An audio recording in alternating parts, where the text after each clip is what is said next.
22യുടെ ഇരട്ടി എത്രയാ? 45. 45ന്റെ ഇരട്ടി എത്രയാ? 90. കഴിഞ്ഞു. കണ്ടോ? ഇവിടുത്തെ ആൻസർ എത്രയാ? 90. മനസ്സിലായോ? ഇത്രയും സിമ്പിളാ. ഓക്കെ, ഇങ്ങനെ നമുക്ക് ചിന്തിക്കാം. അല്ലാന്നുണ്ടെങ്കിൽ മറ്റൊരു മാർഗമുണ്ട്. എന്താ അറിയോ?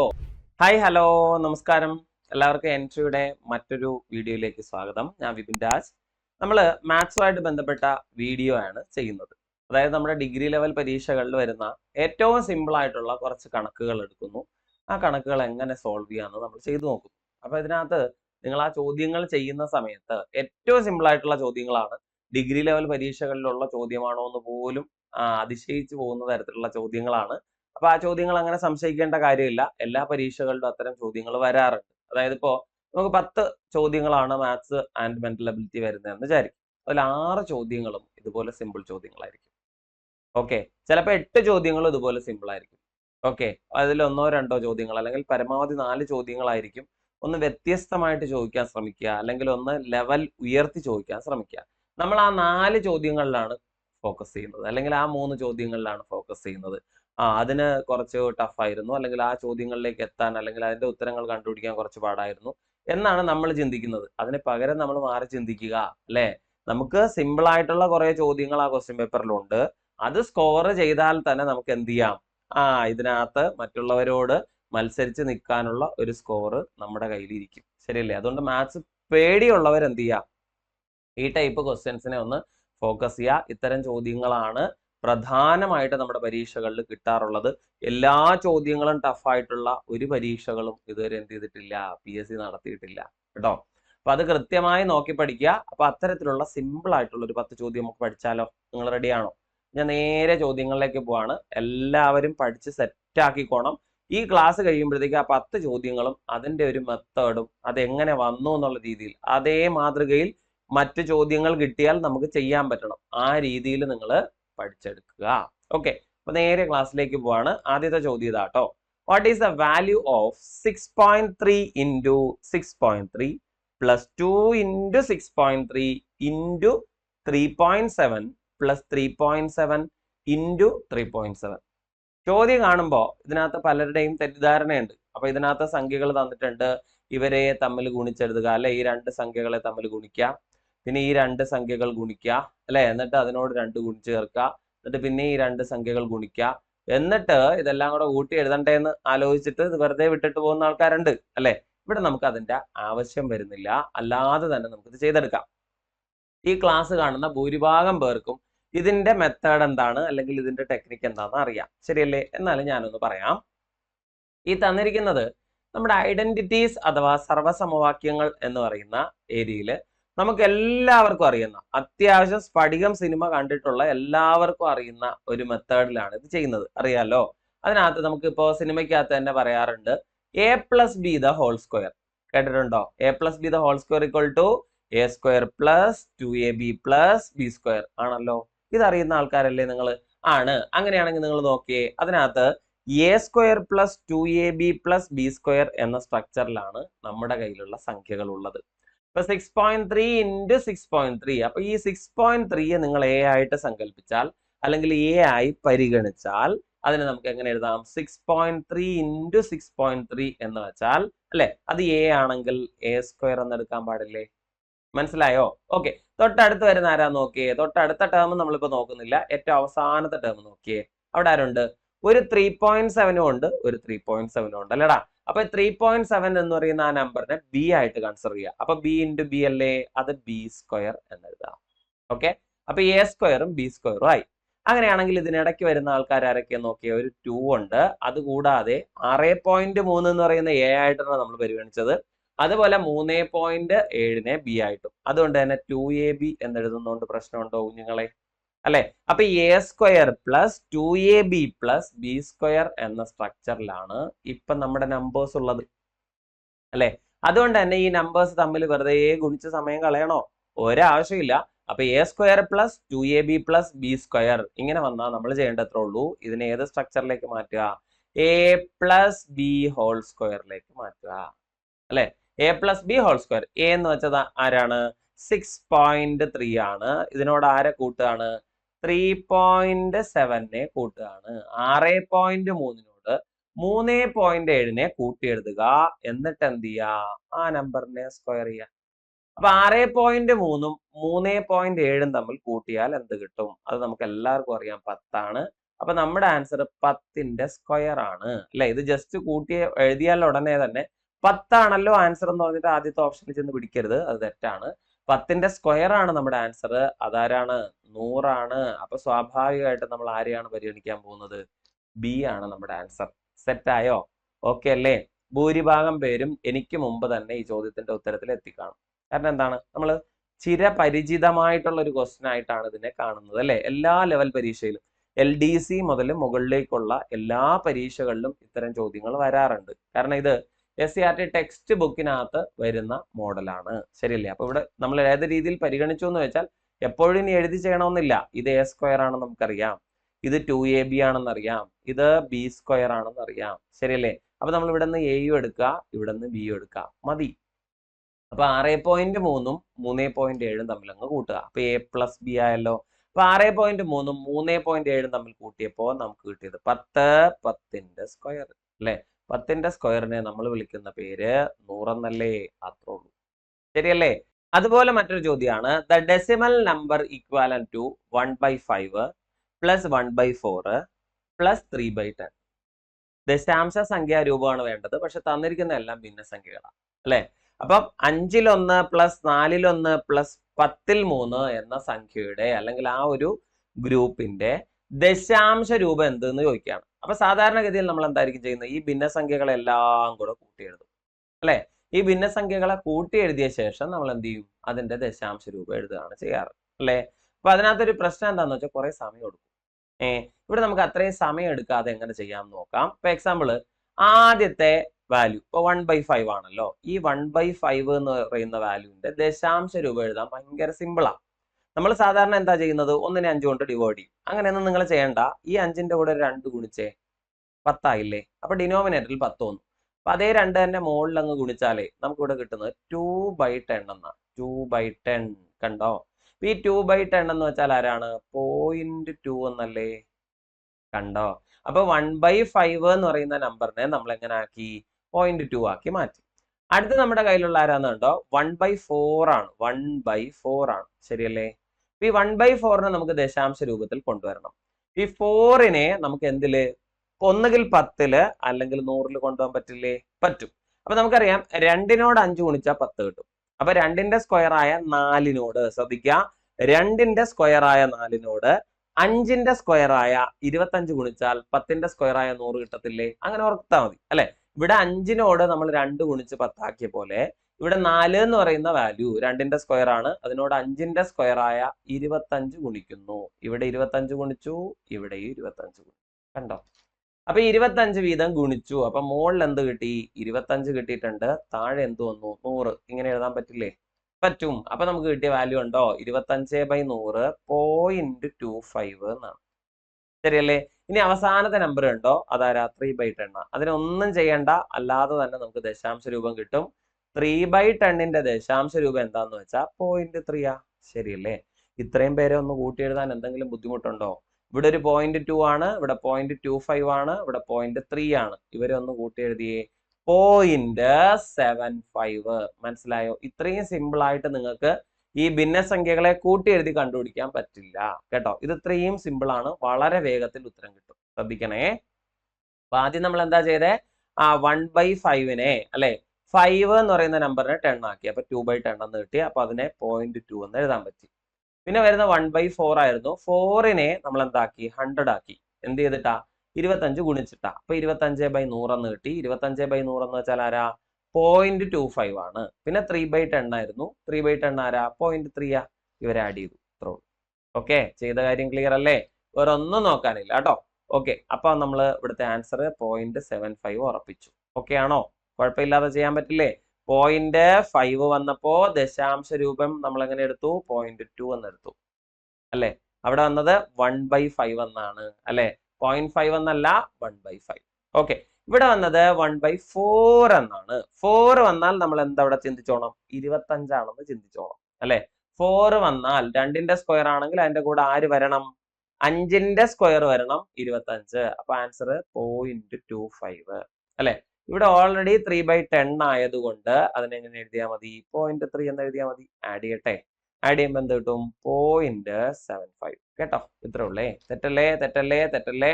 ഓക്കെ. അതുപോലെ മറ്റൊരു ചോദ്യം, 22 1/2% ഓഫ് 400 ഈസ്. 400ന്റെ 22.5% എത്ര എന്നാണ്. 400ന്റെ 22.5%. ഇതെങ്ങനെ നമുക്ക് സിമ്പിൾ ആയിട്ട് ചെയ്യാം? എടാ 22.5%. ഈ 22 1/2 22 1/2 എന്ന് എഴുതുന്നതിന് പകരം ഞാൻ ചോദിക്കട്ടെ, ഈ 22.5 നമുക്ക് 22.5 എന്ന് എഴുതാൻ പാടില്ലേ? അല്ലെ? ആരുടെ 22.5% വേണ്ടേ? 400ന്റെ 22.5%. 22.5%ന് പകരം 100ൽ 22 എന്ന് എഴുതിയാൽ പോരെ? മതിയല്ലോ. അപ്പൊ ഈ 100 കിട്ടിക്കളഞ്ഞു. കഴിഞ്ഞു. അപ്പൊ 4 × 22.5 മാത്രം എടുത്താൽ മതി. 4 × 22.5. ഒരു നമ്പറിനെ 4 കൊണ്ട് ഗുണിക്കുന്നതിന് പകരം നമ്മൾ എന്ത് ചെയ്താൽ മതി? ഒരു നമ്പറിനെ 4 കൊണ്ട് ഗുണിക്കുന്നതിന് പകരം അതിന്റെ ഇരട്ടിയുടെ ഇരട്ടി എടുത്താൽ മതി. 22.5യുടെ ഇരട്ടി എത്രയാ? 45. 45ന്റെ ഇരട്ടി എത്രയാ? 90. കഴിഞ്ഞു. കണ്ടോ? ഇവിടുത്തെ ആൻസർ എത്രയാ? 90. മനസ്സിലായോ? ഇത്രയും സിമ്പിളാ. ഓക്കെ. ഇങ്ങനെ നമുക്ക് ചിന്തിക്കാം. അല്ലാന്നുണ്ടെങ്കിൽ മറ്റൊരു മാർഗമുണ്ട്. എന്താ അറിയോ? നമുക്കിപ്പോ 22.5 എന്ന് പറയുന്ന നമ്പർ, 22.5യുടെ ഇരട്ടി എത്രയാ? 22.5യുടെ ഇരട്ടി എന്ന് വെച്ചാൽ എത്രയാ? 45 അല്ലെ. 45ന്റെ ഇരട്ടി എത്രയാ? 90. അപ്പൊ നമുക്കറിയാം ഈ 22.5% എന്ന് എഴുതുന്നതിന് പകരം നമ്മൾ 90/4% എന്ന് എഴുതിയാലും പോരെ? പിടികിട്ടിയോ? ഇങ്ങനെ വേണമെങ്കിൽ എഴുതിക്കൂടെ?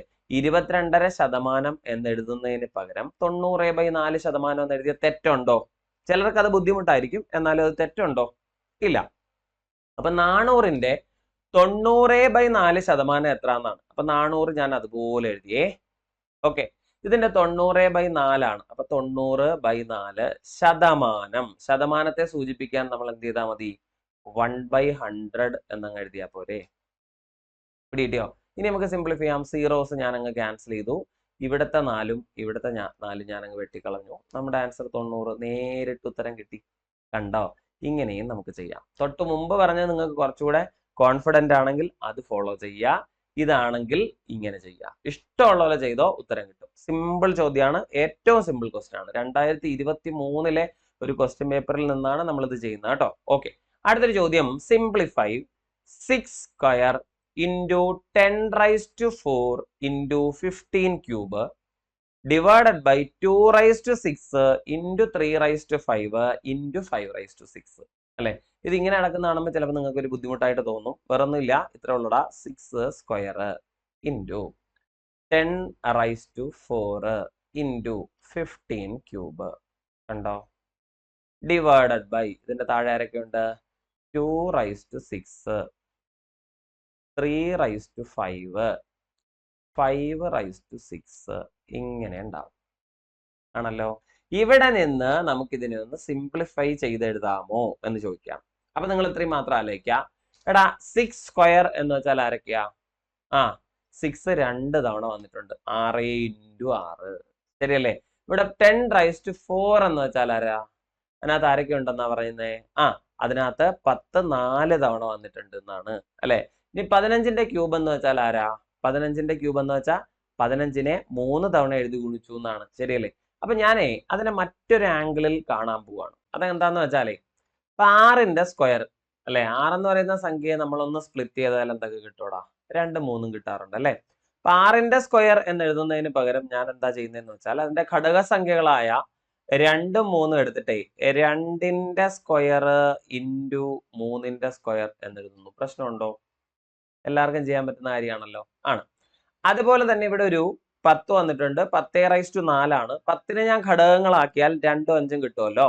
അതുകൊണ്ട് തന്നെ ഞാൻ അതിനെ 2⁻⁴ ഇൻറ്റു 5⁻⁴ എന്ന് എഴുതുന്നു. പ്രശ്നമുണ്ടോ? ഇല്ല. പിന്നെ അടുത്തത് 15ന്റെ ക്യൂബാണ്. 15ന്റെ ക്യൂബ് എഴുതുമ്പോൾ എങ്ങനെ എഴുതുക?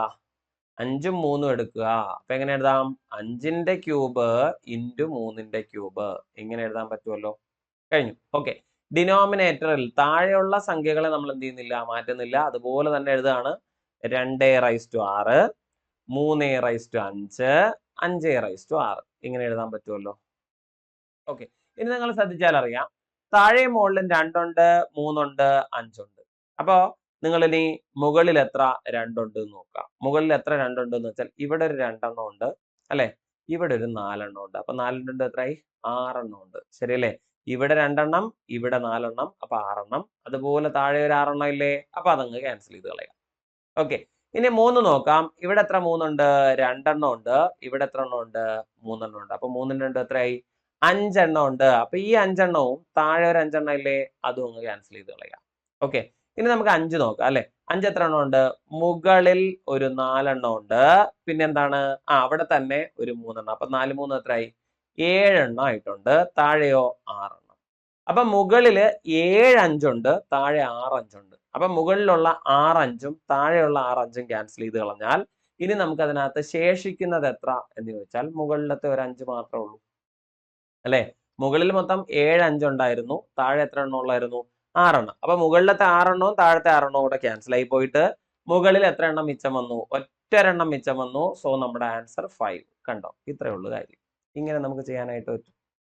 പിടികിട്ടിയോ? ഇതൊരു ഓപ്ഷൻ ആണ്. ഓക്കെ, അല്ലാന്നുണ്ടെങ്കിൽ മറ്റൊരു മാർഗമുണ്ട്. അതെന്താന്ന് പറഞ്ഞുതരാം. ദാ നോക്കടാ, ഇവിടെ തന്നിരിക്കുന്നത് ഇതാണ്ടോ, ഇവിടെ തന്നിരിക്കുന്ന 6ന്റെ സ്ക്വയർ അല്ലെ, പിന്നെ 10⁴, പിന്നെ ആരാ 15ന്റെ ക്യൂബ്. ഓക്കെ ആണല്ലോ. ഇതവിടെ ഇട്ടേക്ക്. തന്നിരിക്കുന്നത് അതുപോലെ അങ്ങ് എഴുതി. ഓക്കെ, ഇവിടെ നമുക്ക് ഒരു 6ന്റെ സ്ക്വയർ വേണം. 6ന്റെ സ്ക്വയർ എന്ന് വെച്ചാൽ 6ന്റെ സ്ക്വയർ എന്ന് വെച്ചാൽ 2 6 വേണം. 2 6 എന്ന് വെച്ചാൽ 2 2ഉം 2 3ഉം എടുത്താൽ പോരെ. അതായത് ഈ 2⁻6 അവിടെ എത്ര എണ്ണം ഉണ്ടായിരുന്നു? അവിടെ 6 എണ്ണം ഉണ്ടായിരുന്നു. അതിൽ നിന്ന് ഞാൻ ഒരു 2 എണ്ണം ഇങ്ങ് എടുത്തു, ബാക്കി 4. ഇവിടെ ഈ 3 5 എണ്ണം ഉണ്ടായിരുന്നു. അതിൽ നിന്ന് ഞാൻ 2 എണ്ണം എടുത്തു, ബാക്കി എത്ര? 3. അപ്പൊ ഇവിടുത്തെ 2 2 എണ്ണവും 3 2 എണ്ണവും കൂടെ എടുത്തിട്ട് ഞാൻ അവിടെ 6ന്റെ സ്ക്വയർ എന്ന് എഴുതി. പ്രശ്നമുണ്ടോ? ഇല്ല. അടുത്ത വന്നത് 10⁻4 ആണ്. 10 ഉണ്ടാകണമെങ്കിൽ അതിനകത്ത് എന്തൊക്കെ വേണം? 10 ഉണ്ടാകണമെങ്കിൽ 2ഉം വേണം, 5ഉം വേണം അല്ലെ. അപ്പൊ ഞാൻ ഇവിടുത്തെ 2⁻4 എന്ന് വെച്ചാൽ ഇവിടുത്തെ 2 4 എണ്ണം എടുത്തു. ഈ 5⁻6 ഇല്ലേ, 5 6 എണ്ണം ഉണ്ടായിരുന്നു. അതിൽ 4 എണ്ണം എടുത്തു, ബാക്കി 2 എണ്ണം.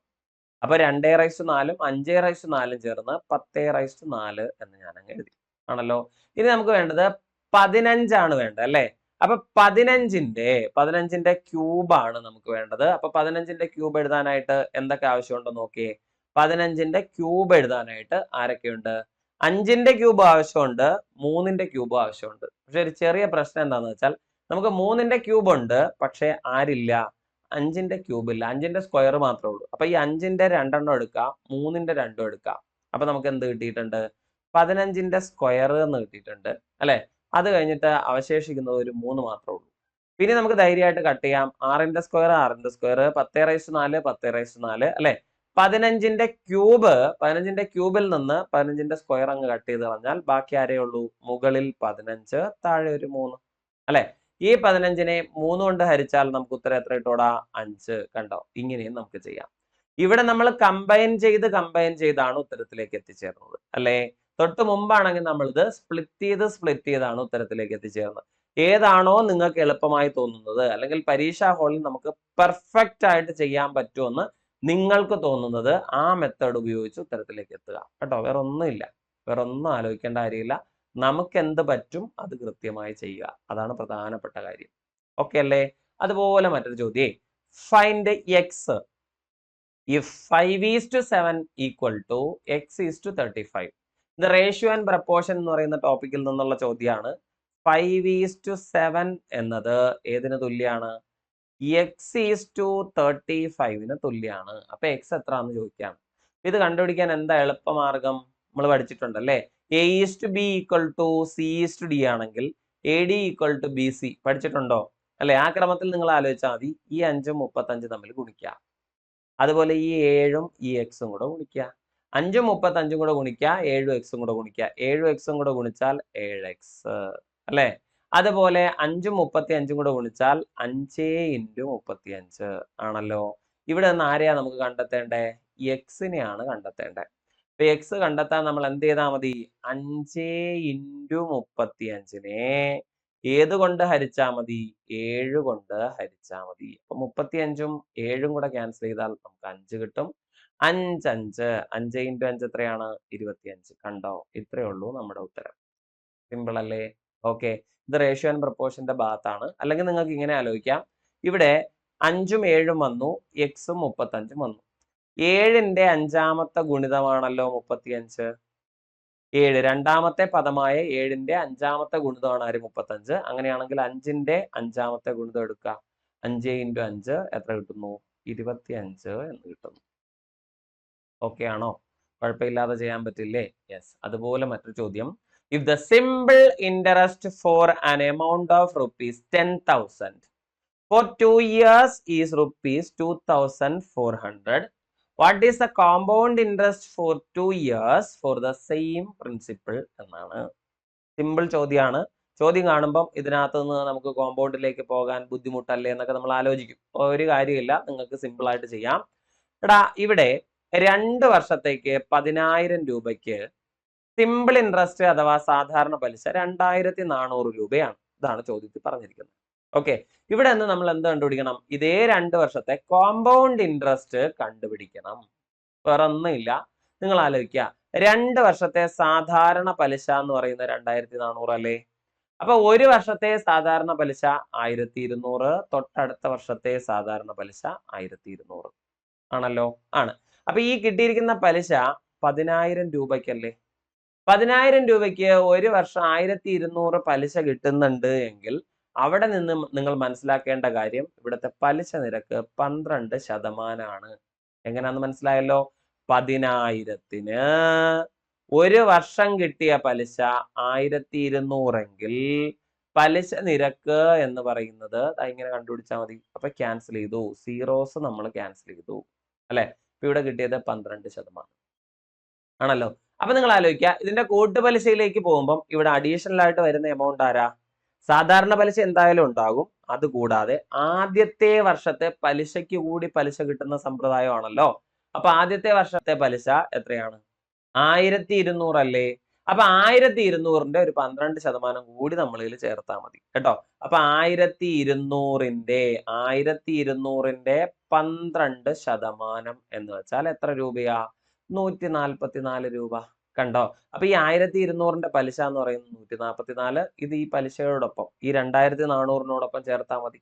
അപ്പൊ ഈ 2,400നോടൊപ്പം ഈ 144ഉം കൂടെ ചേർത്താൽ കൂട്ടുപലിശയായി. അപ്പൊ എത്രയായി ടോട്ടൽ എമൗണ്ട്? 2,544. ഇതിന് അപ്പുറം ഒരു എളുപ്പമാർഗം ഇതിനുണ്ടോ? അല്ലെ? സിമ്പിൾ ആണ് പരിപാടി. അപ്പൊ തന്നിരിക്കുന്നത് സിമ്പിൾ ഇൻട്രസ്റ്റ് ആണ്. എത്ര രൂപ? 2,400 രൂപ 2 വർഷത്തേക്ക്. അപ്പൊ നിങ്ങൾ ആലോചിക്കുക, ആദ്യത്തെ വർഷം കിട്ടുന്ന പലിശ 1,200, രണ്ടാമത്തെ വർഷം കിട്ടുന്ന പലിശ 1,200. എത്രയാ നമ്മുടെ എമൗണ്ട്? 10,000. 10,000 രൂപയ്ക്ക് ഒരു വർഷം കിട്ടുന്ന പലിശ 1,200 ആണെങ്കിൽ പലിശ നിരക്ക് 12% അല്ലേ? ആണ്. ഇനി ചെയ്യേണ്ടത് 1,200ന്റെ 12% എടുക്കാം. 1,200ന്റെ 12% എന്ന് വെച്ചാൽ എത്രയാ? 144. അപ്പൊ ഈ 2,400നോടൊപ്പം ഈ 144ഉം കൂടെ ചേർത്തിട്ട് 2,544 എന്ന് എഴുതുക. സിമ്പിൾ ആയിട്ട് ഉത്തരം കിട്ടും. ഇത് കിട്ടിയോ? ഓക്കെ ആണോ? നമ്മുടെ ഡിഗ്രി ലെവൽ പരീക്ഷകൾക്കായിട്ട് സെക്രട്ടേറിയറ്റ് അസിസ്റ്റന്റ് പോലെയുള്ള പരീക്ഷകൾക്കായിട്ടുള്ള പരിശീലനം ഓൾറെഡി എൻട്രി ആപ്പിൽ സ്റ്റാർട്ട് ചെയ്തിട്ടുണ്ട്. താല്പര്യമുള്ളവർ ജോയിൻ ചെയ്യുക കേട്ടോ. അടുത്ത കൊല്ലം നമ്മൾ പ്രതീക്ഷിക്കുന്ന എല്ലാ പരീക്ഷകൾക്കുമുള്ള പ്രിപ്പറേഷൻ നമ്മൾ ഓൾറെഡി കോഴ്സസ് ആയിട്ട് തന്നെ എൻട്രിയിൽ സ്റ്റാർട്ട് ചെയ്തിട്ടുണ്ട്. താല്പര്യമുള്ളവർ ജോയിൻ ചെയ്യണേ, മറക്കണ്ട കേട്ടോ. മറ്റൊരു ചോദ്യം, find the radius in centimetres of a sphere whose volume is 36 pi cm3. ഒരു സ്ഫിയറിന്റെ, സ്ഫിയർ എന്ന് വെച്ചാൽ എന്താണ്? ഗോളം.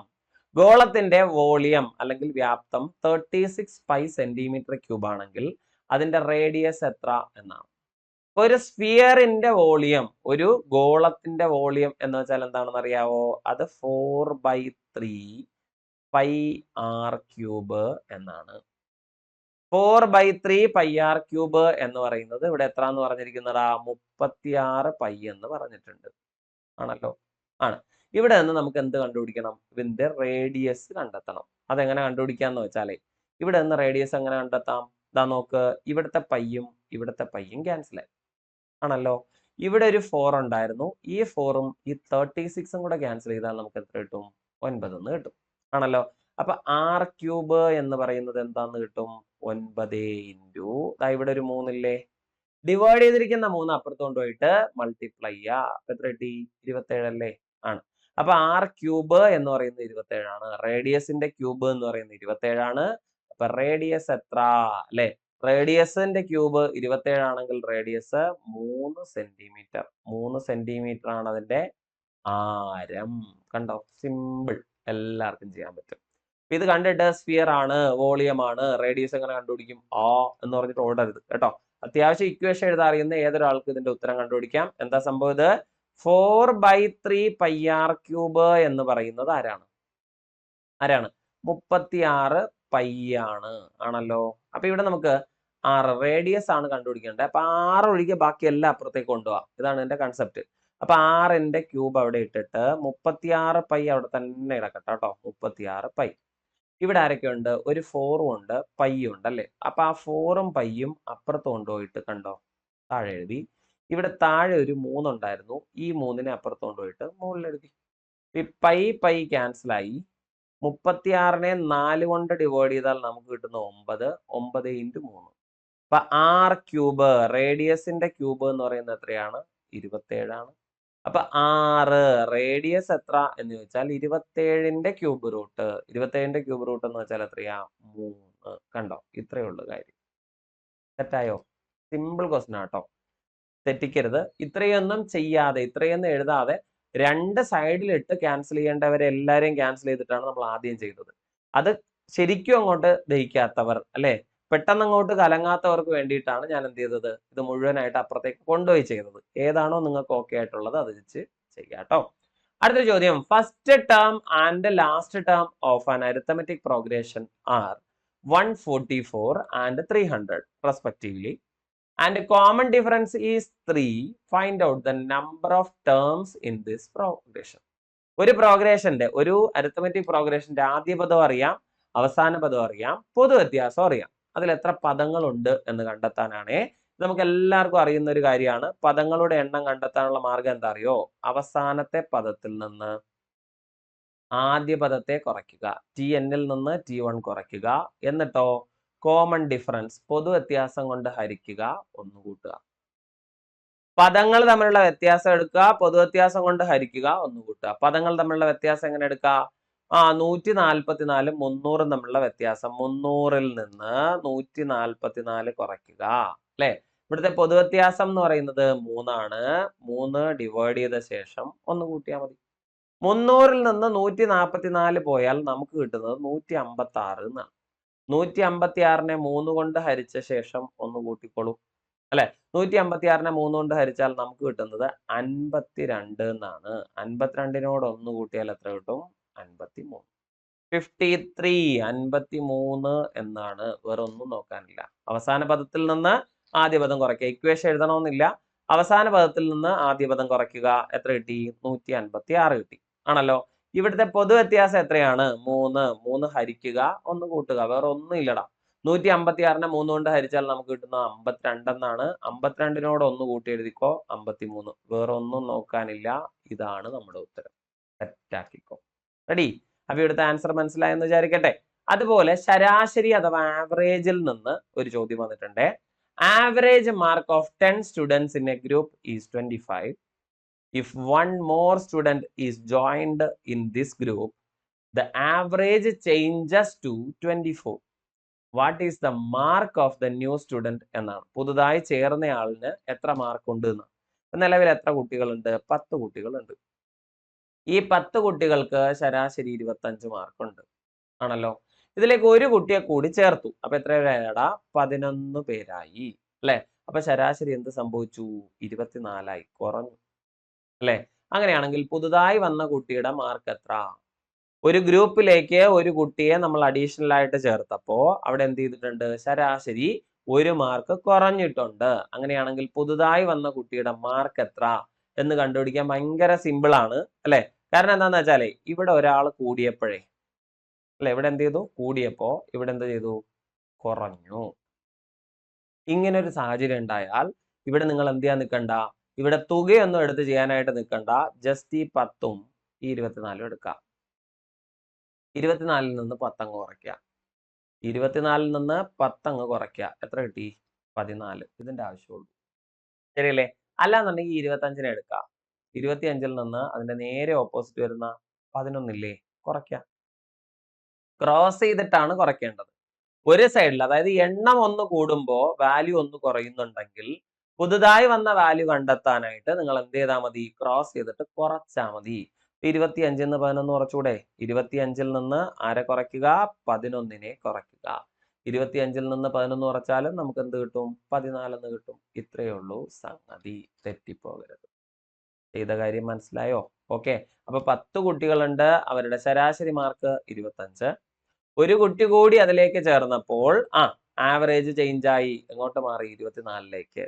അങ്ങനെയാണെങ്കിൽ പുതുതായി വന്ന കുട്ടിയുടെ മാർക്ക് എത്ര എന്നാണ് ചോദ്യം. അപ്പൊ വേറെ ഒന്നുമില്ല, 10 പേരുടേത് 25ഉം 11 പേരുടേത് 24ഉമാണ് അല്ലെ? അപ്പൊ പുതുതായി വന്ന കുട്ടിയുടെ മാർക്ക് എത്ര എന്ന് ചോദിച്ചാൽ എന്ത് ചെയ്താൽ മതി? ഒന്നുകിൽ 25ൽ നിന്ന് 11 കുറയ്ക്കുക, അല്ലെങ്കിൽ 24ൽ നിന്ന് 10 കുറയ്ക്കുക. എങ്ങനെ ചെയ്താലും ഇവിടുത്തെ ആൻസർ കറക്റ്റ് ആയിരിക്കും. എത്ര ആൻസർ? 14. കണ്ടോ? റെഡിയായോ? അത്രേ ഉള്ളൂ. ഓക്കെ. അടുത്തൊരു ചോദ്യേ. A man walks a distance of 600 meters along a street in 5 minutes. Find his speed in kilometer per hour. ഒരാള് എന്ത് ചെയ്യാണ്? ഒരു സ്ട്രീറ്റിലൂടെ നടക്കുകയാണ് അല്ലെ? അയാള് നടക്കുന്നത് എങ്ങനെയാണ്? 600 മീറ്റർ ദൂരം നടക്കാൻ 5 മിനിറ്റ് സമയമെടുത്തു. അപ്പൊ അയാൾ നടക്കുന്നത് എങ്ങനെയാന്ന് നോക്കുക. 600 മീറ്റർ നടക്കുന്നു. എത്ര സമയം കൊണ്ടാ? 5 മിനിറ്റ് സമയം കൊണ്ടാണ്. എന്നാൽ അയാളുടെ വേഗത നമുക്ക് വേണ്ടത് കിലോമീറ്റർ പെർ അവറിലാണ്. എന്ന് വെച്ചാൽ ഒരു മണിക്കൂറിൽ എത്ര ദൂരം എന്നുള്ളതാണ്. അപ്പൊ നിങ്ങൾ ആലോചിക്കുക, എടാ 5 മിനിറ്റ് കൊണ്ട് സഞ്ചരിക്കുന്ന ദൂരം എന്താണെന്ന് നമുക്കറിയാം അല്ലെ? അപ്പൊ ഈ 5 മിനിറ്റിനെ നമുക്ക് 1 മണിക്കൂറിലേക്ക് മാറ്റണമല്ലോ. 1 മണിക്കൂർ എന്ന് വെച്ചാൽ 60 മിനിറ്റ് അല്ലേ? ആണ്. അപ്പൊ 5 മിനിറ്റിനെ 60 മിനിറ്റിലേക്ക് മാറ്റാൻ നമ്മൾ എന്ത് ചെയ്താൽ മതി? ഒരു 12 കൊണ്ട് ഗുണിച്ചാൽ പോരെ? മതി. അപ്പൊ ഈ 600 മീറ്ററിനെയും നമ്മൾ എന്ത് ചെയ്താൽ മതി? 12 കൊണ്ട് ഗുണിച്ചാൽ മതി. അപ്പൊ 600 × 12 അല്ലെ?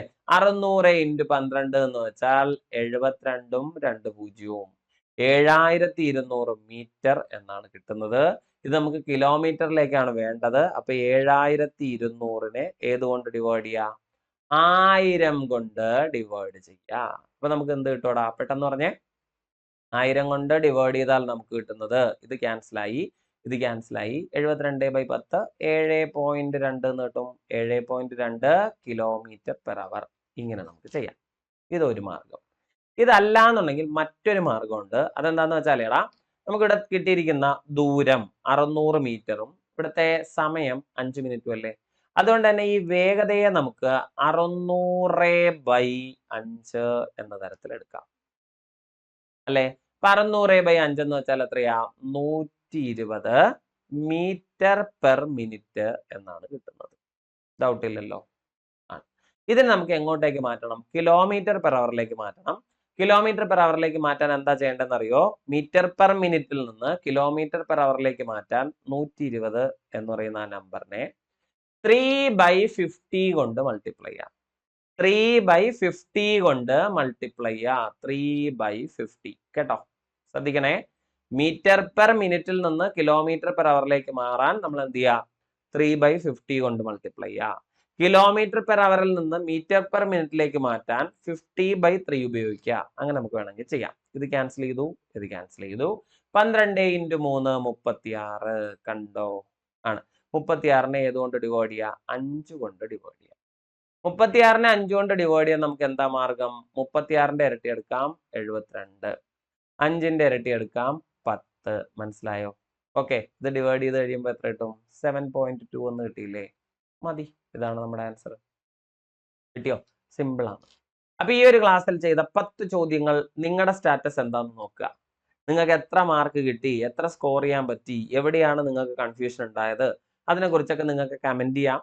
കൂടുതൽ ചോദ്യങ്ങൾ, ഏതെങ്കിലും ചോദ്യങ്ങളിൽ ഡൗട്ട് ഉണ്ട്, അല്ലെങ്കിൽ ഏതെങ്കിലും ഒരു ക്വസ്റ്റ്യൻ പേപ്പറിനകത്ത് വന്ന ചോദ്യങ്ങളിൽ നിങ്ങൾക്ക് സംശയമുണ്ട്, അത് കൃത്യമായിട്ട് ചോദിക്കുക, പറഞ്ഞുതരാം കേട്ടോ. അപ്പൊ അത് നമ്മൾ എന്ത് ചെയ്യുന്നുണ്ട്? സിമ്പിൾ ക്വസ്റ്റ്യൻസ് എല്ലാം തന്നെ ഒരു ഗ്രൂപ്പിൽ പ്രത്യേകം ഉൾപ്പെടുത്തി നിങ്ങൾക്ക് ക്ലാസ്സസ് ആയിട്ട് ഇവിടെ ഈ ചാനലിൽ തരുന്നുണ്ട്. അപ്പൊ ആ ക്വസ്റ്റ്യൻസ് കൃത്യമായിട്ട് ചെയ്യാൻ ശ്രമിക്കുക.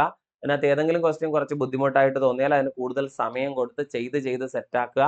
ഓരോ ക്ലാസ് കഴിയുമ്പോഴും അതിനകത്ത് വരുന്ന ചോദ്യങ്ങളിൽ ആകെ ചോദ്യങ്ങളിൽ നിങ്ങൾക്ക് എത്ര സ്കോർ ചെയ്യാൻ പറ്റിയെന്ന് അറിയിക്കാനായിട്ട് ഒന്ന് കമന്റ് ചെയ്യാം. ഓക്കെ, അപ്പൊ നമുക്ക് വീണ്ടും കാണാം. ക്ലാസ്സിനെ പറ്റിയുള്ള അഭിപ്രായങ്ങൾ കൃത്യമായി രേഖപ്പെടുത്തുക. ചാനൽ സബ്സ്ക്രൈബ് ചെയ്തിട്ടില്ലാത്തവർ കൃത്യമായി അതൊന്ന് സബ്സ്ക്രൈബ് ചെയ്യാം. കാണാം. Thank you so much.